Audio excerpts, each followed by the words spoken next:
16 वर्ष डीडवाना में अपनी सेवाएं इमामत करने के बाद आज आपको डीडवाना छोड़ना पड़ रहा है, क्योंकि आप जो है इंडियन आर्मी के अंदर के रूप में जा रहे हो। तो किस तरह से महसूस हो रहा है आज डीडवाना को 16 साल बाद छोड़कर जा रहे हो? जी, इस मौके पर मैं सभी डीडवाना वासियों का हार्दिक और उनका अभिनंदन और दिल से शुक्रिया अदा करना चाहूँगा। डीडवाना के लोग और डीडवाना वासी मेरे लिए एक परिवार का हिस्सा है और हमेशा इनके साथ जुड़ाव रहेगा मेरा। 16 साल की एक लंबा एक पीरियड होता है जो मैं यहाँ पर रहा, बिल्कुल घर की तरह महसूस हुआ। और अब अल्लाह का शुक्र है कि मेरा जो चयन है भारतीय सेना के नायब सूबेदार पद पर धर्मगुरु के रूप में हुआ है। इंशाअल्लाह ताला वहाँ भी हम क्या कहते हैं इंसानियत की भलाई के लिए काम करते रहेंगे और हमेशा जुड़ाव डीडवाना वासियों से रहेगा।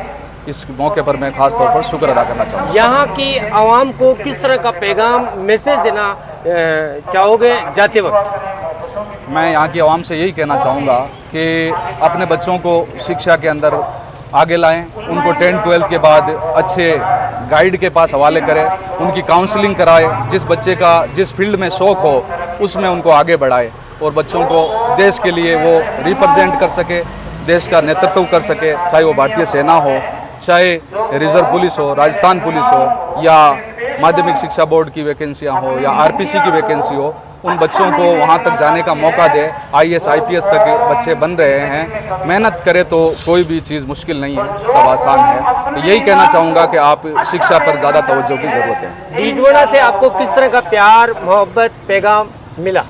डीडवाना वासियों ने हमेशा मेरे को, जब मैं 2009 में आया था उस वक्त मेरी उम्र तकरीबन 18-19 साल रही होगी। उस वक्त में एकदम इतना नॉलेज नहीं था, लेकिन हर हिसाब से सपोर्ट किया, हमेशा हौसला बढ़ाते रहे और मुझे हर तरह से कमेटी ने भी सपोर्ट किया।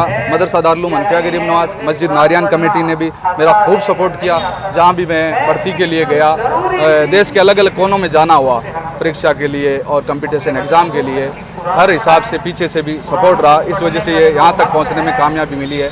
मैं बता दूँ, ये भारतीय सेना में जो RTJCO की धर्मगुरु की जो भर्ती आती है ऑल इंडिया में, इस बार आपको जानकारी के लिए बता दूँ कि 3 मौलवियों का इसमें सिलेक्शन हुआ है, एक यूपी से, एक बिहार से और राजस्थान से। मेरा पूरे ऑल इंडिया से, ये ऑल इंडिया का एक कंपटीशन एग्ज़ाम होता है जिसमें पूरी प्रोसेसिंग आर्मी की होती है। सबसे पहले इसमें पेपर होते हैं जीके का और करंट का, और फिर धर्म का एक पेपर होता है, धर्म विशेष का पेपर होता है। फिर उसके बाद जिसका पेपर क्लियर होता है वो रनिंग के लिए जाते हैं, दौड़ के लिए जाते हैं।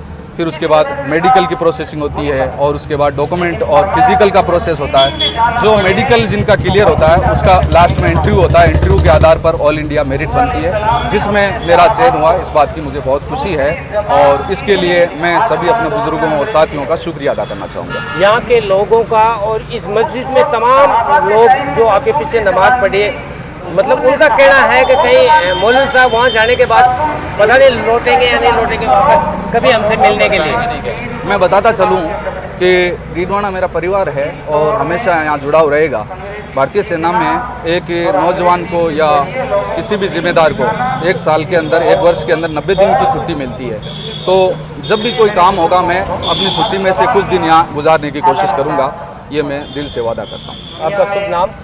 मेरा नाम इकबाल खान, पिता का नाम सलीम खान। मैं नागौर सारणवास का निवासी हूँ और डीडवाना में इमामत और तदरीस का काम, जो बच्चों को अरबी, फ़ारसी और उर्दू की तालीम देना और यहाँ मस्जिद में नमाज़ पढ़ाने की ज़िम्मेदारी इतने साल तक निभा रहा था।